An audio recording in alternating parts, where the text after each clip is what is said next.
परमपिता परमात्मा पूर्ण ब्रह्म सारी सृष्टि के रचनहार कुल मालिक कबीर साहिब कबीर देव जी की असीम कृपा से आप पुण्यात्माओं को ये सत्संग श्रवण करने का शुभ अवसर प्राप्त हुआ। पुण्यात्माओं को, पुण्यकर्मी प्राणियों को मानव शरीर प्राप्त होता है। मानव शरीर प्राप्त और भी अत्यधिक विशेष पुण्यकर्मी प्राणी होते हैं,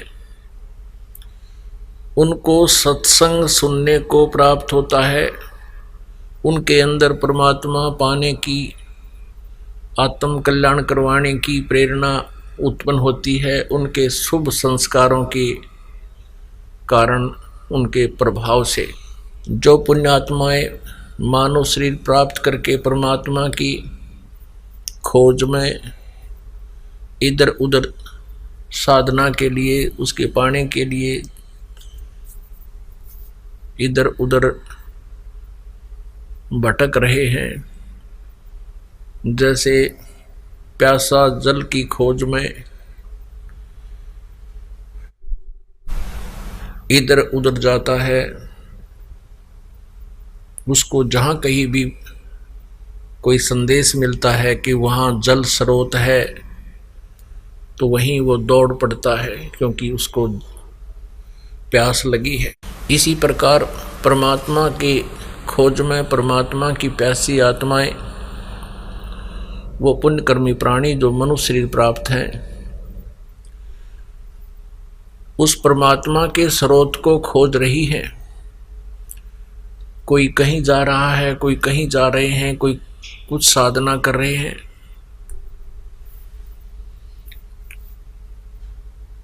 एक विशेष विचारणीय विषय है कि जो व्यक्ति कोई प्यासा हो और वो किसी से ये पूछ रहा है कि मुझे प्यास लगी है, जल कहाँ प्राप्त होगा, उसको कोई मिसगाइड करता है कि इस दिशा में चले जाओ, वहाँ एक बहुत बड़ा सरोवर है, स्वच्छ जल है, या कोई बताता है कि वहाँ एक हैंड पंप है, उसमें बहुत अच्छा जल है। तो प्यासी आत्मा तो तुरंत उधर प्रस्थान करेगी ही करेगी। अब वहाँ जाकर देखता है कि हैंड पंप तो है लेकिन उसमें जल नहीं है। वो कोशिश भी करता है उसको हिलाने डुलाने की, तो फिर वहाँ कुछ समय के बाद वो चल पड़ता है कि बात बनी नहीं। फिर किसी अन्य से पूछता है, वो कहता है कि वहाँ जल का बहुत अच्छा स्रोत है, बहुत अच्छा हैंड पंप लगा हुआ है या कोई सरोवर है। वहाँ पर जाता है, वहाँ भी उसको जल नहीं मिलता है, तो अंत में वो मृत्यु को प्राप्त हो जाता है। यही दशा आज उन पुण्य आत्माओं की है जो परमात्मा की प्यास में, परमात्मा को पाने के लिए नाना प्रकार की साधनाएं कर रहे हैं, किसी ना किसी के कहे अनुसार। जैसे कोई श्रद्धालु कहता है कि हमारे गुरुदेव जी बहुत ही पहुंचे हुए महापुरुष हैं और उनके शरण में जाने से, उनसे दीक्षा लेने से आत्म कल्याण संभव है। तो प्रभु का प्यासा वो पुण्यात्मा उस व्यक्ति के कहे अनुसार वहां पहुंच जाता है, उस हैंड पंप के पास, अर्थात उस संत के पास। वहां कुछ दिन रहता है, उसके बताए अनुसार साधना भी करता है, अर्थात हैंड पंप को चलाता है, साधना करता है। उसके पश्चात उसको वहां भी निराशा हाथ लगती है, तो फिर वो वहां से भी थक के कहीं और खोज करता है। अंत में जब उसको दूसरे स्थान पर भी ऐसा ही मिलता है, तीसरे पर भी ऐसे ही खाली आता है, अंत में वो नास्तिक हो जाता है, उसकी आध्यात्मिक मृत्यु हो जाती है।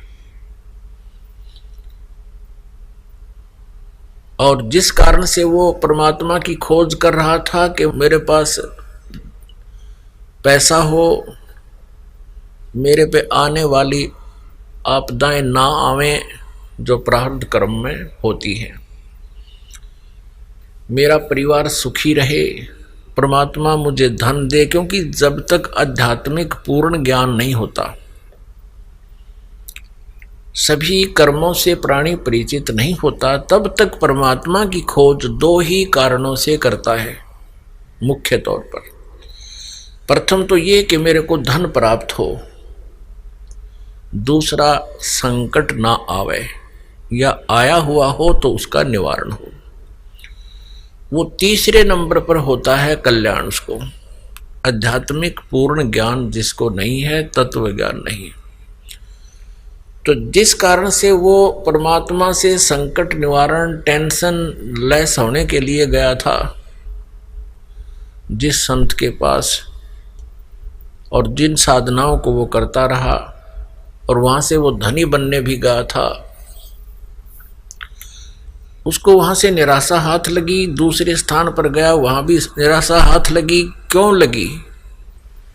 क्योंकि शास्त्र विधि को त्याग कर जो मनमाना आचरण करते हैं उनको न तो सुख होता है, न सिद्धि प्राप्त होती है, न ही उनकी गति होती है, अर्थात यूजलेस। श्रीमद् भगवत गीता अध्याय नंबर 16 के श्लोक नंबर 23 में ऐसा प्रमाण है। जिस कारण से जिन संतों के पास वो प्रभु प्यासी पुण्यात्मा गए, वहां से उनको शास्त्र विरुद्ध साधना मिली, अविधि पूर्वक साधनाएं प्राप्त हुई, और जो उपदेश देते हैं, जो गुरु बने हुए हैं, वो अधिकारी भी नहीं है, और कुछ एक श्रद्धालु बिना गुरु के ही साधना पर लगे हुए हैं।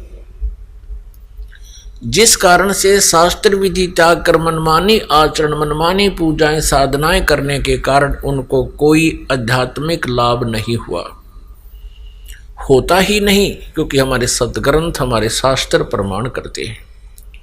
श्रीमद् भगवत गीता अध्याय नंबर 16 के श्लोक नंबर 24 में तुरंत कहा कि अर्जुन, इससे तेरे लिए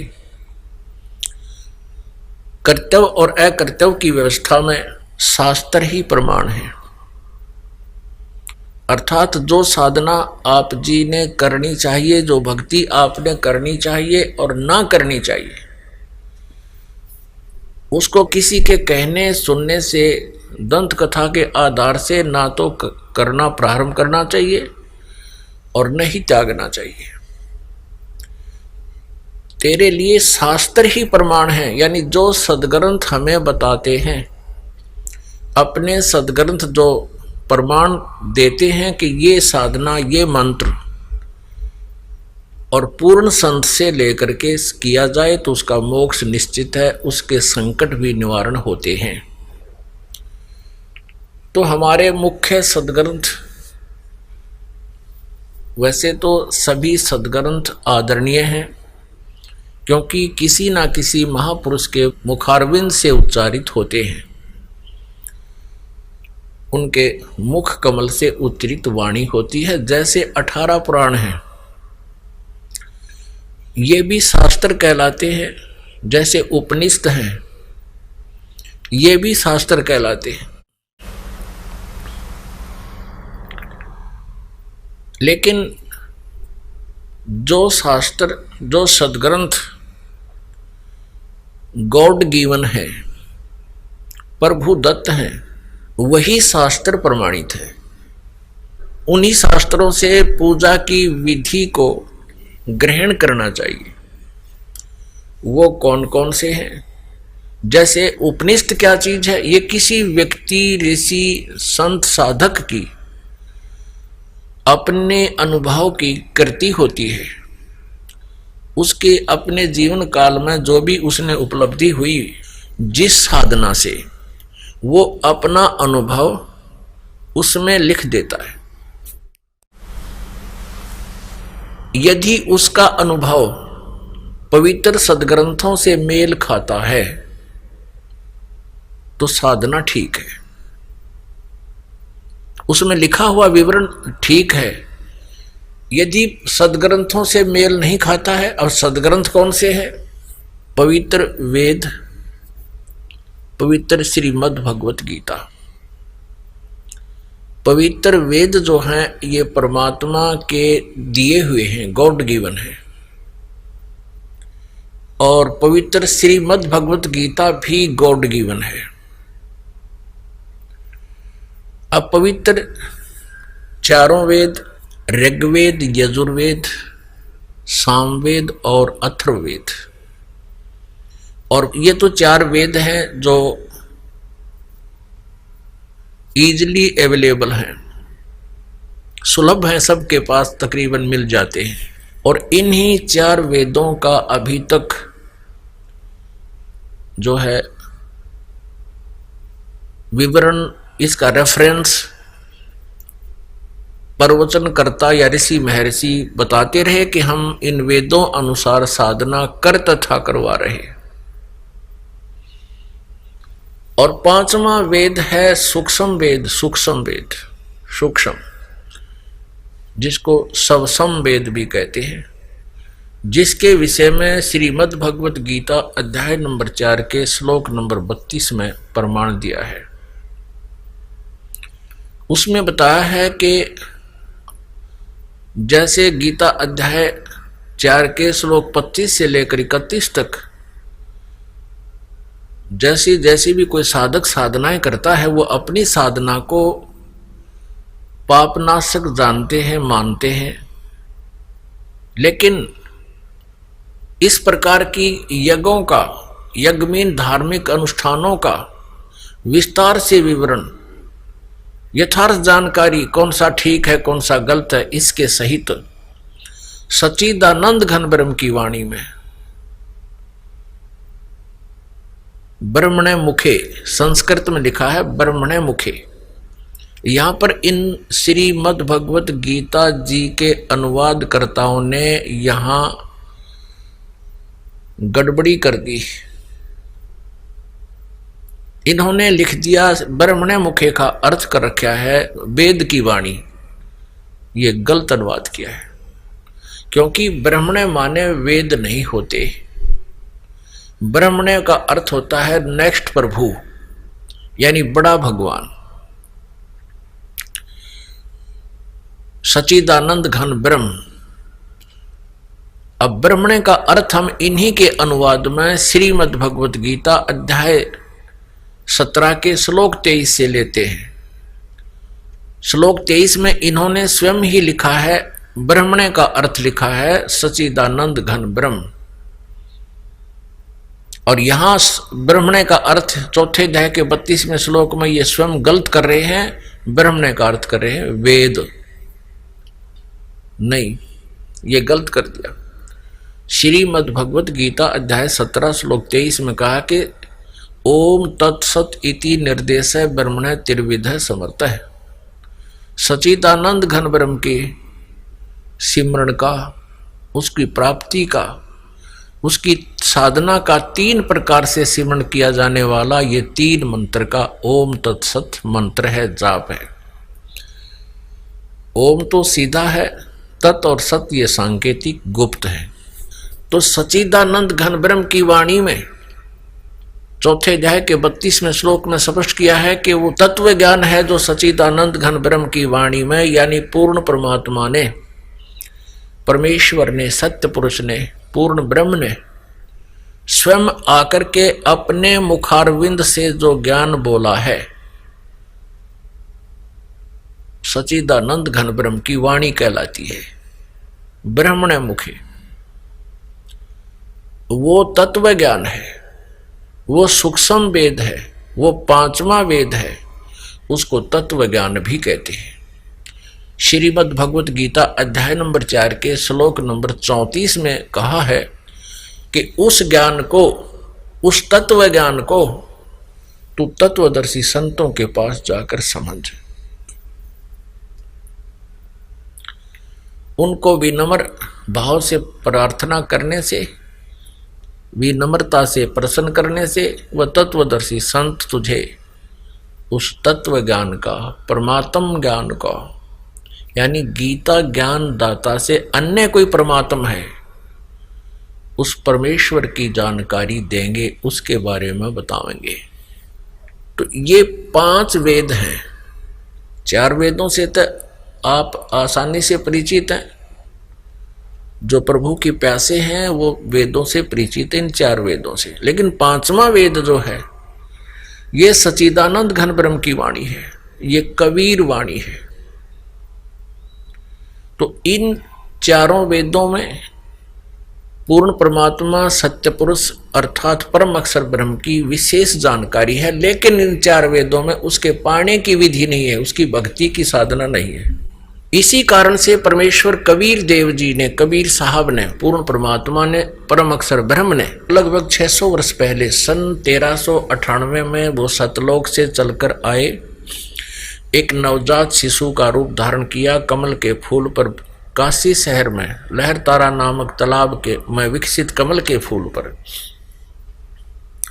वो परमेश्वर नवजात शिशु का रूप धारण करके प्रकट हुए। उनको नीरू और नीमा नाम का एक जुलाहा दंपति उठा ले गया। उन्होंने, उनके संतान नहीं थी। वहां परमात्मा लीला में शरीर से बड़े होने लगे और आगे चल के जुलाहे का कार्य करने लगे, जिस कारण से वो परमात्मा जुलाहा कबीर नाम से प्रसिद्ध हुए, धारणक कबीर नाम से प्रसिद्ध हुए। उस परमेश्वर ने, कबीर देव जी ने, सच्चिदानंद घन ब्रह्म ने अपनी कबीर वाणी में, सच्चिदानंद घन ब्रह्म की वाणी में कहा था कि वेद मेरा भेद है, मैं मिलूं वेदन से नाही, और जौन वेद से मैं मिलूं, ये वेद जानते नहीं। परमेश्वर कबीर देव जी ने ये कहा था जब ये सच्चिदानंद घन ब्रह्म की वाणी अपने मुख कमल से उच्चारण किया करते थे, बोला करते थे, जो धर्मदास साहिब जी ने, आदरणीय धर्मदास जी ने लिपिबद्ध किया था। उसमें कहा कि धर्मदास, ये वेद मेरा भेद है।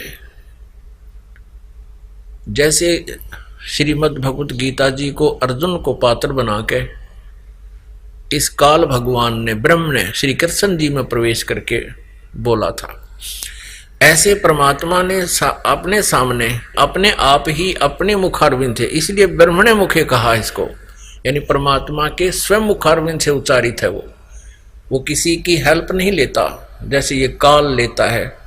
श्री कृष्ण जी के शरीर की हेल्प लेकर इसने गीता का ज्ञान दिया, इसमें प्रवेश कर। अब श्रीमद् भगवत गीता भी ब्रह्मणे मुखे नहीं है, यानी पूर्ण परमात्मा परमेश्वर सच्चिदानंद घन ब्रह्म के मुख से उच्चारित वाणी नहीं है। तो परमात्मा सच्चिदानंद ब्रह्म द्वारा दिए गए ज्ञान को इस काल ने अपने पुत्र श्री कृष्ण जी में, यानी विष्णु जी में प्रवेश करके बोला, तो वो सच्चिदानंद घन ब्रह्म की वाणी नहीं है,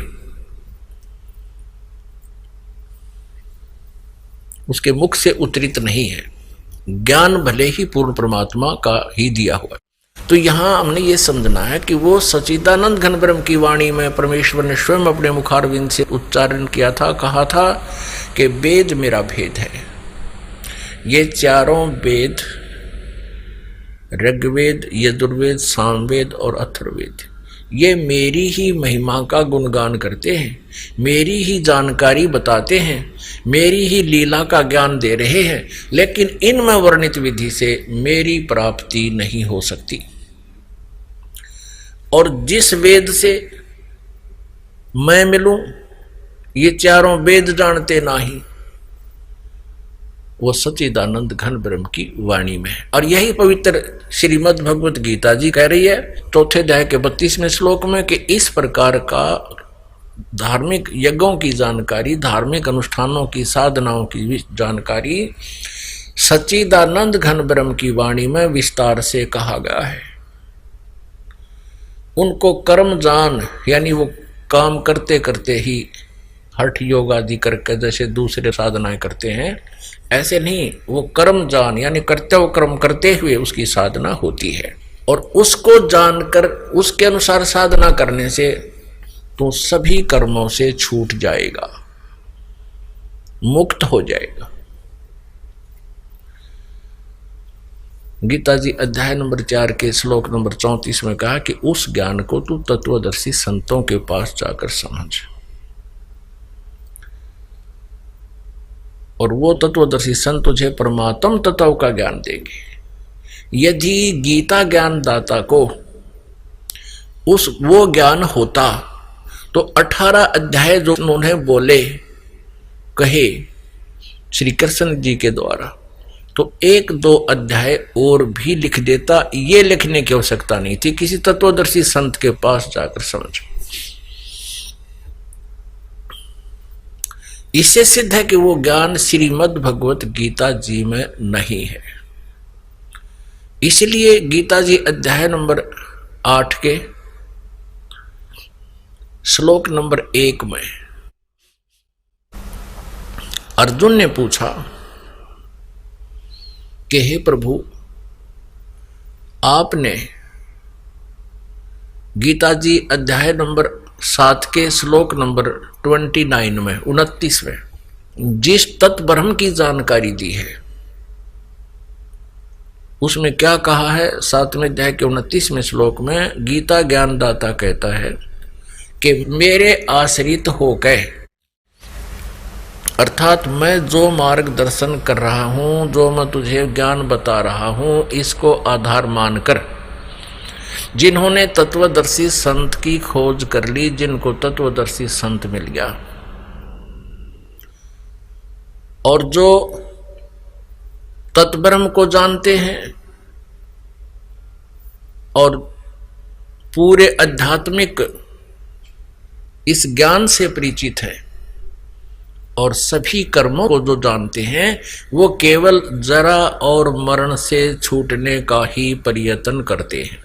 जरा मरण मोक्षाय यतन्ति ये, मम आश्रित यतन्ति ये, ब्रह्म तत्विदु कृष्णम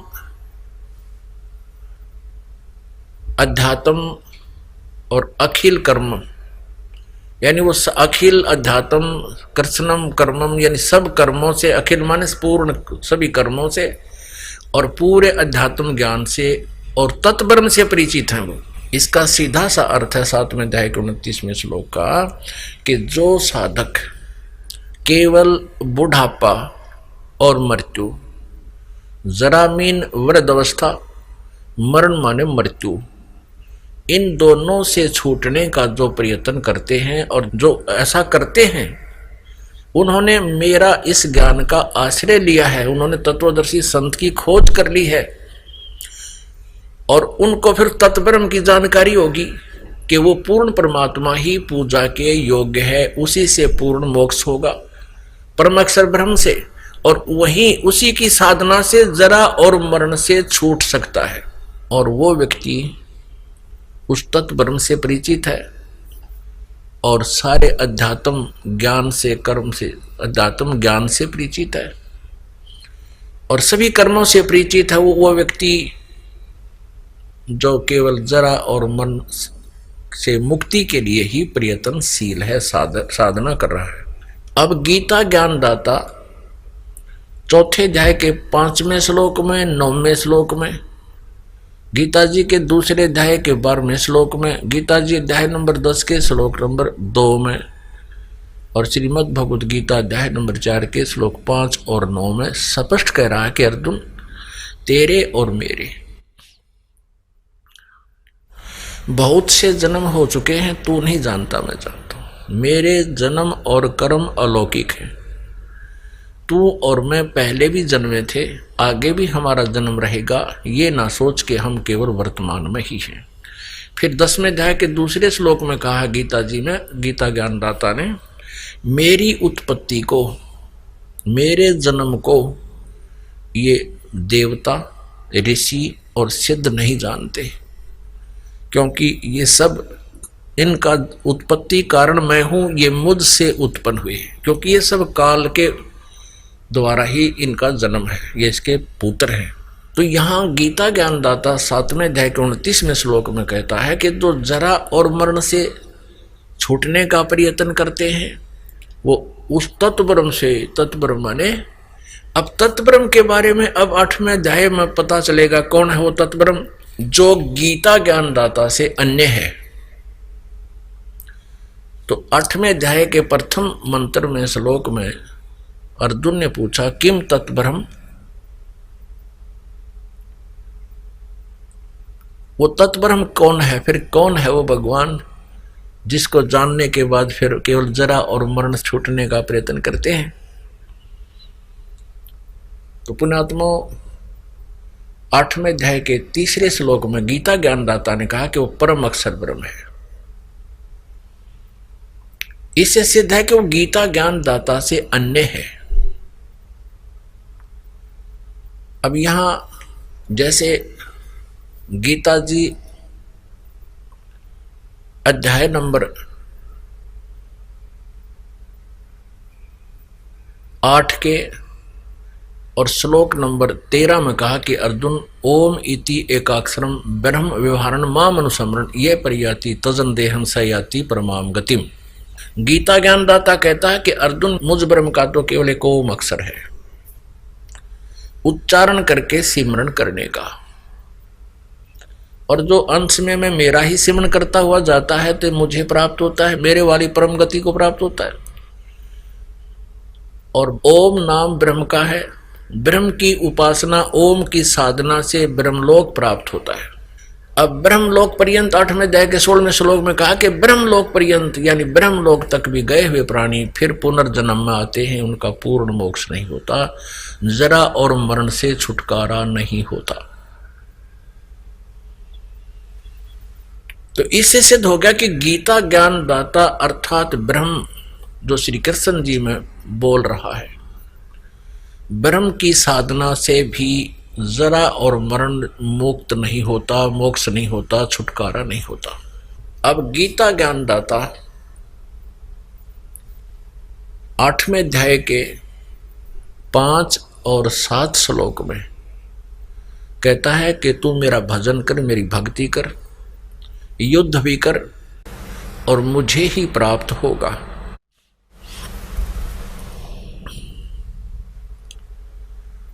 फिर 8वें अध्याय के 6ठे श्लोक में कहा है कि ये एक नियम है अर्जुन, जो व्यक्ति अंत में जिस भी इष्ट में अपनी भावना रखे हुए शरीर त्याग कर जाता है उसी को प्राप्त होता है। गीता जी अध्याय नंबर 8 के श्लोक 8, 9 और 10 में कहा है कि वो सच्चिदानंद घन ब्रह्म की जो साधना करता है, जिसके विषय में 17वें अध्याय के गीता जी में और 23वें श्लोक में कहा है, उसकी साधना कैसे होती है। ओम तत्सत इति निर्देश ब्रह्मण, ब्रह्मण माने सच्चिदानंद घन ब्रह्म। उस सच्चिदानंद घन ब्रह्म का 3 प्रकार के मंत्र के सिमरण का निर्देश है। निर्देश mean nothing else, final order, ये परमात्मा का निर्देश है और कोई मंत्र नहीं। ओम तो ब्रह्म का है और तत् और सत ये सांकेतिक गुप्त कोड वर्ड है, गुप्त मंत्र। ये दास बता सकता है इस विश्व में, और इस दास से प्राप्त करके कोई वैसे बताता है तो वो अनधिकारी है, उससे कोई लाभ होने वाला नहीं है और उसका भी भक्ति खंड हो जाता है। जैसे किसी ने ड्राइविंग लाइसेंस बनवा लिया हो और फिर दूसरे का बाप पे बनाने लग जाओ वैसे ही प्रिंट करा के, तो दोनों दोषी हो जाएंगे। तो कहने का भाव यह है कि अब ओम तत्सत ये 3 मंत्र है और 3 प्रभु हैं। ये ओम तो ब्रह्म का, और जिसको सरपुरुष भी कहते हैं, सरपुरुष, सरपुरुष, अक्षर पुरुष, परम अक्षर पुरुष, इसको ब्रह्म को सरब्रह्म भी कहते हैं। सरब्रह्म, अक्षर ब्रह्म और परम अक्षर ब्रह्म, ये 3 भगवान है। सरब्रह्म तो ये 21 ब्रह्मांड का स्वामी है, ब्रह्मा विष्णु महेश का पिता है, जिसको ब्रह्म कहते हैं। ज्योति निरंजन भी कहते हैं, जो गीता जी अध्याय नंबर 11 के श्लोक 32 में कहता है कि मैं काल हूं। ये केवल 21 ब्रह्मांड का स्वामी है, प्रभु है। और दूसरा अक्षर पुरुष कहो चाहे अक्षर ब्रह्म कहो, ये 7 संख ब्रह्मांड का स्वामी है। और तीसरा परम अक्षर ब्रह्म है जो असंग ब्रह्मांड का स्वामी है। श्रीमद् भगवद गीता अध्याय 15 के श्लोक नंबर 1 में तत्वदर्शी संत की पहचान बताई है कि ऊपर को संसार रूपी वृक्ष है, ये ऊपर को जड़ तो पूर्ण परमात्मा है, नीचे को तीनों गुण रूपी शाखा है। गीता जी अध्याय नंबर 15 का श्लोक नंबर 1 से 4 का आपको सारांश बताता है ये दास। उल्टा लटका हुआ संसार रूपी वृक्ष है अर्जुन, जिसको ऊपर को जड़ तो पूर्ण परमात्मा है, परम अक्षर ब्रह्म है, और जमीन से बाहर जो जितना पोर्शन दिखाई देता है, जितना भी उसका पार्ट दिखाई देते हैं वृक्ष के, वो पेड़ कहलाता है, वो तना है। सबसे पहले जमीन से बाहर निकलती ही मोटा जो है वो तना, वो अक्षर पुरुष समझो, अक्षर ब्रह्म समझो, अक्षर पुरुष मानो। और उसके बाद एक मोटी डार निकलती है, उसको सर ब्रह्म कहो, सर ब्रह्म या सर पुरुष कहो, ऐसा जानो। और उस डार के फिर 3 शाखा हो, ये तीनों गुण रूपी शाखा रजगुण ब्रह्मा जी, सतगुण विष्णु जी, तमगुण शिव जी रूपी शाखा है। और पात रूप संसार, हम आगे फिर पात रूप में, हम संसार रूप में। अब उस वृक्ष को आहार कहाँ से होता है, कहाँ से प्राप्त होता है? जड़ से। तो वो ही जड़ रूपी पूर्ण परमात्मा परम अक्षर ब्रह्म ही इन पूरे संसार रूपी वृक्ष का धारण पोषण करता है। अंडरस्टूड? अब आगे चलते हैं। श्रीमद् भगवद गीता जी अध्याय नंबर 15 के श्लोक नंबर 16 और 17 में 3 पुरुष बताए हैं। पुरुष कहो, चाहे प्रभु कहो, चाहे ब्रह्म कहो, चाहे भगवान कहो। गीता जी अध्याय नंबर 15 के श्लोक 16 में कहा कि सरपुरुष और अक्षर पुरुष, सर पुरुष और अक्षर पुरुष ये 2 भगवान हैं। सर और अक्षर ये 2 प्रभु हैं, 2 स्वामी हैं। और इनका तथा इनके अंतर्गत जितने प्राणी हैं सभी का स्थूल शरीर नाशवान है। ये नाशवान है, इनकी जन्म और मृत्यु होती है। लेकिन जीव आत्मा तो सबकी ही अमर है, कुत्ते की, गधे की, सबकी अमर है, वो तो आगे जन्म लेती रहती है। अब इन 2 प्रभुओं का, 2 भगवानों का, 2 ब्रह्मों का, 2 पुरुषों का 15वें अध्याय के 16वें श्लोक में इनका विवरण समाप्त हो गया। अब 17वें श्लोक में 15वें अध्याय के श्रीमद् भगवद गीता के 15वें अध्याय के 17वें श्लोक में कहा है। श्रीमद् भगवद गीता अध्याय 15 अब श्लोक 17 में स्पष्ट कर दिया है कि उत्तम पुरुष तु अन्य परमात्मा इति उदाहरते यह लोकत्रयम् आविश्य विभर्ति अवैश्वर है। ओह, इसमें स्पष्ट कर दिया है कि पुरुषोत्तम, पुरुषोत्तम यानी उत्तम पुरुष, पुरुष माने प्रभु ब्रह्म, जिसको परम अक्षर ब्रह्म कहते हैं, वो तो इन सरपुरुष और अक्षर पुरुष जो 16वें श्लोक में वर्णित हैं 15वें अध्याय के गीता जी, उनसे कोई अन्य है। उत्तम पुरुष है तू अन्य। उत्तम माने श्रेष्ठ, पुरुष माने ब्रह्म कहो चाहे प्रभु कहो, परमात्मा को उत्तम ब्रह्म यानी परम अक्षर ब्रह्म तो कोई और है, अन्य है। और परमात्मा इति उदाहरते जिसको भगवान कहा जाता है, भगवान उसे कहते हैं जो केवल सुख दे, दुख नहीं देता।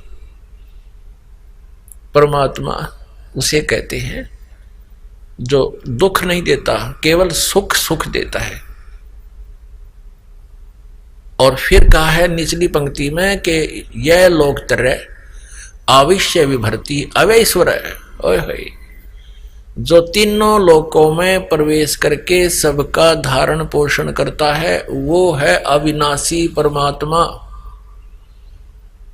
वह अविनाशी परमेश्वर है, वो है वास्तव में अविनाशी, वो है सच्चिदानंद घन ब्रह्म, वो है परम अक्षर ब्रह्म। अब यहां थोड़ा सा भ्रम उत्पन्न होता है श्रीमद् भगवद गीता जी के पाठकों को कि श्रीमद् भगवद गीता अध्याय नंबर 15 के श्लोक नंबर 18 में गीता ज्ञानदाता ये ब्रह्म कह रहा है कि मैं तो पुरुषोत्तम, लोक वेद के आधार से मैं पुरुषोत्तम प्रसिद्ध हूं। लोक वेद किसे कहते हैं? दंत कथा किसी कहा सुना ज्ञान जो वेद प्रमाणित, जो सदग्रंथ प्रमाणित ना हो।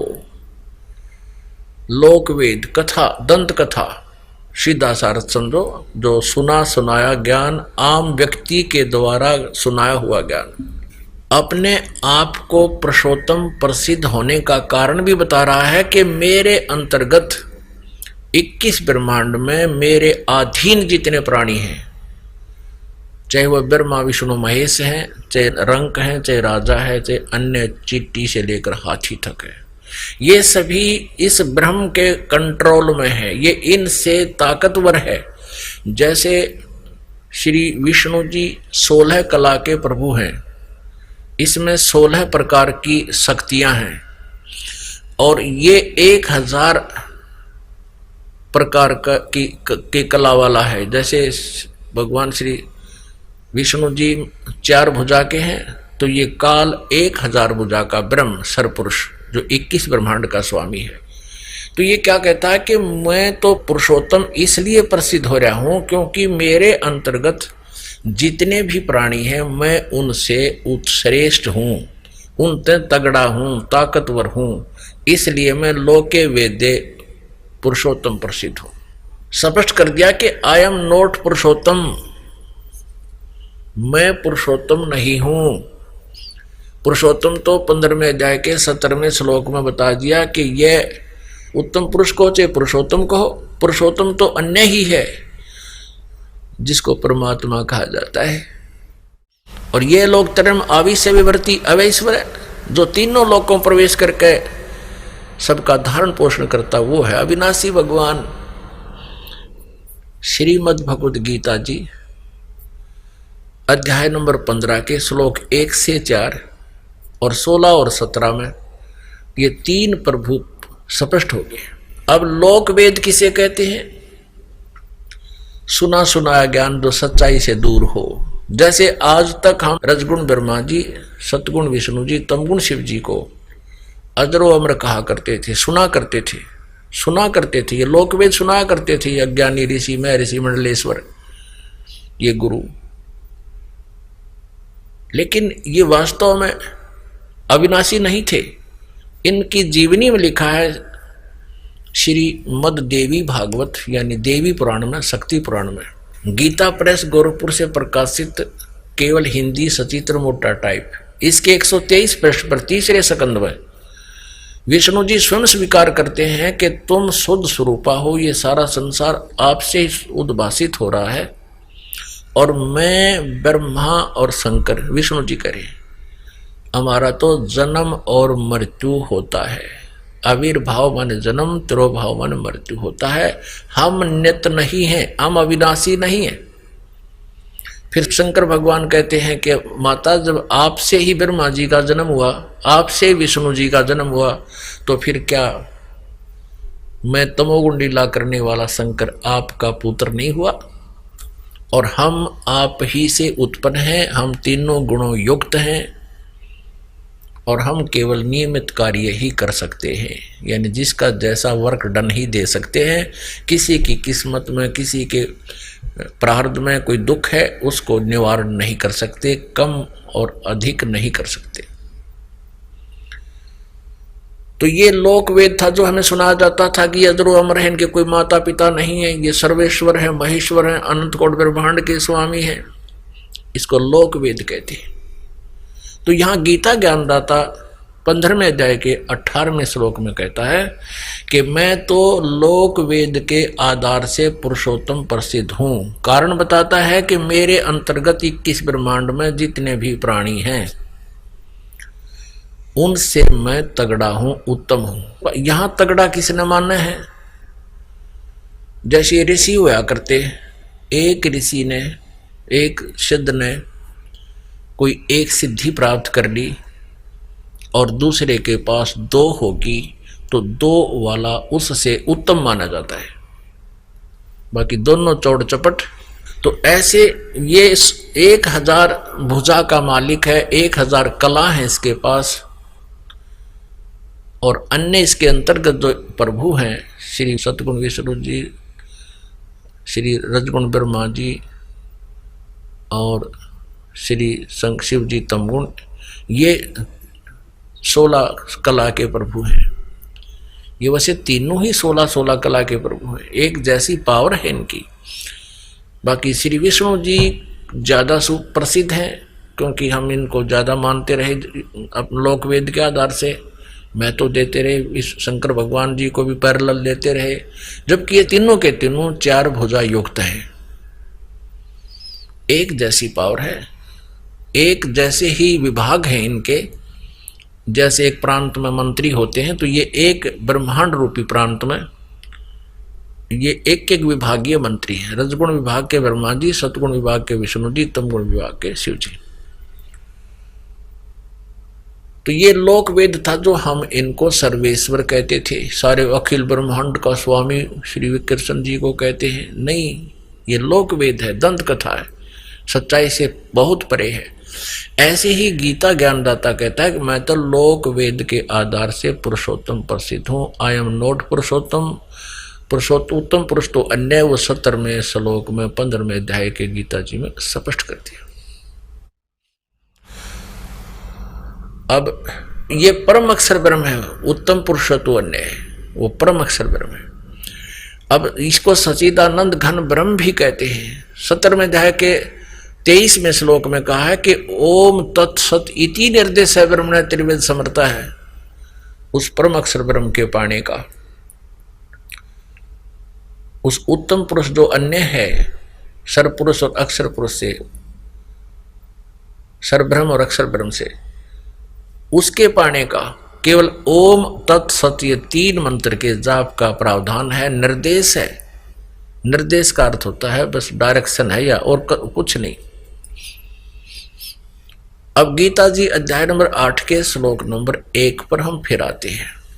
अब अर्जुन ने पूछा कि जो 7वें अध्याय के 29वें श्लोक में आपने जिस तत्वरम की जानकारी दी है कि उसके जानने के उपरांत और सारे दातों से परिचित होने के उपरांत और सभी कर्मों से जो परिचित हो जाता है वो इस संसार की किसी वस्तु को ना चाहकर केवल जरा और मरण से छूटने का ही प्रयत्न करता है। तो 8वें अध्याय के प्रथम मंत्र में पूछा वो किम तत्परम, जिसको जानने के उपरांत फिर यहाँ की वस्तु की डिमांड आत्मा नहीं करता। तो इसका उत्तर 8वें अध्याय के 3 श्लोक में दिया है कि वो परम अक्षर ब्रह्म है। वो श्रीमद् भगवद गीता अध्याय नंबर 15 के श्लोक नंबर 17 में जिसके विषय में जानकारी है। अब फिर हम 8वें अध्याय को लेते हैं। 8वें अध्याय के 5 और 7 में गीता ज्ञानदाता कहता है मेरी भक्ति कर और मेरे में भाव वाला बन, मुझ में भावित रहे। अब हम जिस पर आसक्त रहेंगे अंत समय तक उसी में हमारी भावना बनी रहेगी और फिर अंत समय में जहाँ आशा ता वासा होई, ये सूक्ष्म वेद की वाणी है, जहाँ आशा ता वासा होई और मन कर्म वचन सुमरियो सोई। जिस भी इष्ट की आप उपासना करते हो उसको मन कर्म वचन से जाप करना। तब जहां आशा रहेगी, जिसमें भावित रहोगे, अंत समय तक जिस पर आसक्त रहोगे उसी को प्राप्त होगे, जहां आशा ता वासा हुई। यही गीता जी अध्याय नंबर 8 के श्लोक नंबर 6 का निष्कर्ष है, जो अभी आपको बताया कि जहां आशा ता वासा हुई, मन कर्म वचन सुमरियो सोई।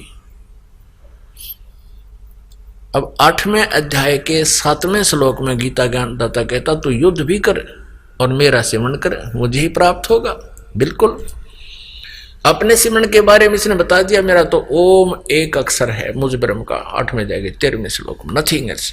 और मेरे ओम नाम का जाप करके कहाँ जाएगा, ब्रह्म लोक प्राप्त होगा। इसकी परम गति यही है। और 8वें अध्याय के 16वें श्लोक में गीता जी में कहा कि ब्रह्मलोक पर्यंत भी गए हुए प्राणी फिर वापस जन्म मृत्यु में आते हैं, उनका जरा और मरण नहीं खत्म होता, समाप्त नहीं होता।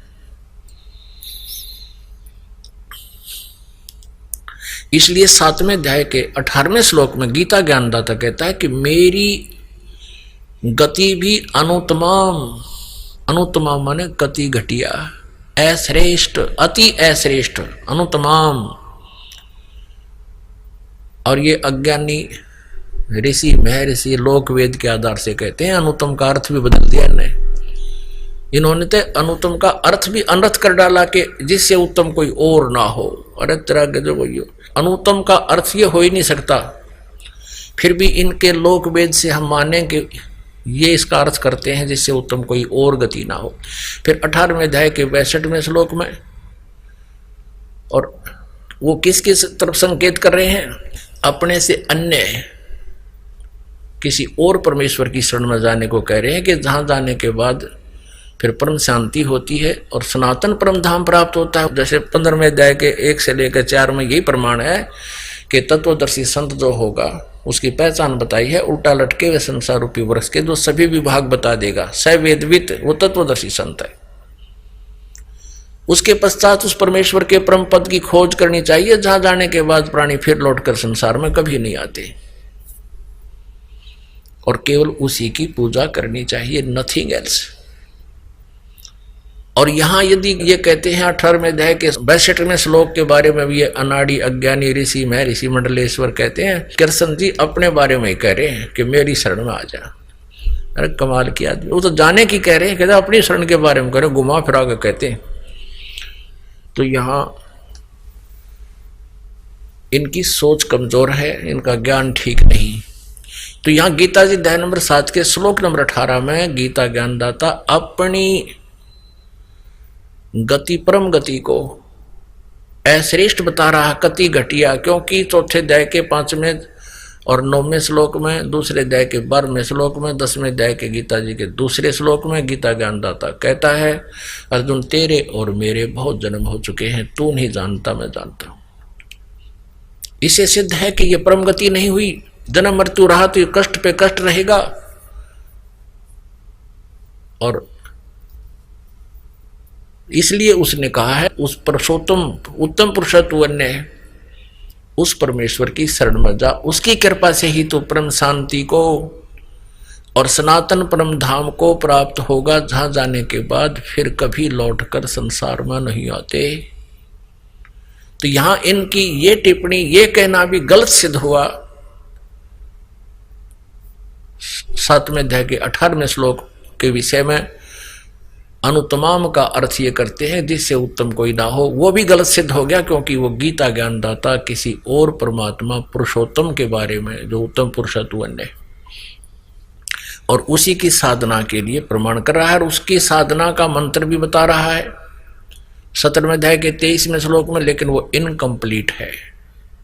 इसलिए श्रीमद् भगवद गीता अध्याय नंबर 4 के श्लोक नंबर 34 में कहा कि जो चौथे अध्याय के 32वें श्लोक में जिस सच्चिदानंद घन ब्रह्म की वाणी की जानकारी दी है, वो है तत्व ज्ञान। उस तत्व ज्ञान को किसी तत्वदर्शी संत से पूछो, समझो, वो बताएंगे, उस परमात्म तत्व का ज्ञान देंगे तुझे। तो वो परमात्म तत्व परम अक्षर ब्रह्म है, और उसके पाने का मंत्र है ओम तत्सत। ओम ब्रह्म का, सरपुरुष का, जो गीता जी अध्याय नंबर 15 के श्लोक नंबर 16 और 17 में 3 पुरुष, पुरुष कहो, प्रभु कहो, स्वामी कहो, ब्रह्म कहो, ये तीन ब्रह्म है, 3 पुरुष है। सरपुरुष ये ब्रह्म है, सरब्रह्म भी कहते हैं इसको, जो 21 ब्रह्मांड का स्वामी ब्रह्मा विष्णु महेश के पूज्य पिताजी। और अक्षर पुरुष ये 7 संग ब्रह्मांड का स्वामी है, ये 7 संग ब्रह्मांड का स्वामी। ये अक्षर पुरुष कहो चाहे इसको अक्षर ब्रह्म कहो। और जो 15वें अध्याय के 17वें श्लोक में कहा उत्तम पुरुषत्व अन्य परमात्मा इति उदाहरते है, वो है परम अक्षर पुरुष कहो चाहे उसे परम अक्षर ब्रह्म कहो, वो है वास्तव अविनाशी परमात्मा। उस परम अक्षर ब्रह्म के पाने का 8वें अध्याय के 8, 9, 10 में स्पष्ट कहा है कि उसकी भक्ति करेगा तो उस सच्चिदानंद घन ब्रह्म की, यानी उस देव परम पुरुष की, उस पूर्ण परमात्मा की, परम अक्षर ब्रह्म की, जो उत्तम पुरुष अन्य है, परम अक्षर ब्रह्म, जो 8वें अध्याय के 3रे श्लोक में जिसके विषय में कहा है, उसकी भक्ति करेगा तो उसको प्राप्त होगा। उसके पाने का मंत्र ओम तत्सत। ओम तो ये सरब्रह्म का, सरपुरुष का समझो, 21 ब्रह्मांड के स्वामी का, और अक्षर पुरुष का ये तत्, ये सांकेतिक है। ये ओम और तत् मिलकर ये 2 अक्षर का एक सतनाम बनता है। और तीसरा जो सत्य है 17वें अध्याय के 23वें श्लोक में, वो परम अक्षर ब्रह्म का मंत्र है। ये गुप्त है। तत् और सत्य ये सांकेतिक है, कोड वर्ड है। ये दास बताता है, और जिनको ये तीनों मंत्र प्राप्त हैं उनको ये ज्ञान जो दास बता रहा आसानी से समझ में आता है। तो गीता अध्याय नंबर 8 के श्लोक नंबर 8, 9, 10 में कहा कि जो उस परमात्मा सच्चिदानंद घन ब्रह्म की भक्ति करता हुआ अंत समय में शरीर त्याग कर जाता है और अपने प्राण यानी जीव को, श्वास को बरकुटी के माध्यम में स्थिर कर लेता है, अपने आप हो जाता है। इस भक्ति से अपने आप होगा सब क्रियाएं। जैसे इंजन स्टार्ट कर दिया और गाड़ी ओके है तो अपने आप गियर लगते हैं, गियर चलेंगे, ब्रेक सारे काम ऑटोमेटिक करेंगे, तो उनको जब हैंडल किया जाएगा।